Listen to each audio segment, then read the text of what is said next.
अगर आप खर्राटे लेते हैं और आपके बगल में जो सो रहा है उसकी नींद कच्ची है, तब तो पक्का रात में 2-3 बार इस बारे में झगड़ा तो होता ही होगा। पर कभी सोचा है कि आप खर्राटे क्यों लेते हैं? दरअसल आपके गले में ना कुछ टिश्यूज होते हैं, यानी ऊतक। जब आप सो रहे होते हैं तो वो ऊतक मजे से रिलैक्स कर रहे होते हैं।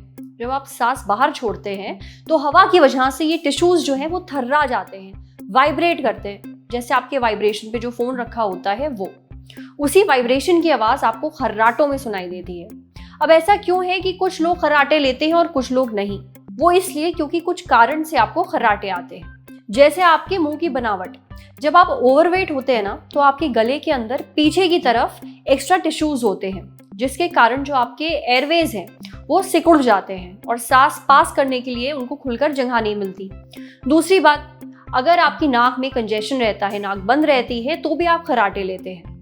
तीसरी बात, दोनों नॉस्ट्रल्स के बीच में, नथनों के बीच में एक पार्टीशन सा होता है। अगर ये टेढ़ा होता है तो खर्राटे खूब आते हैं। इसे डिविएटेड नेजल सेप्टम कहते हैं।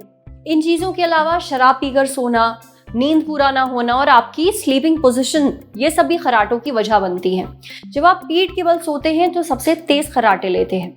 वैसे खर्राटे लेना एक बहुत ही आम सी बात है, पर कभी कभी ये बीमारियों की तरफ इशारा भी होता है।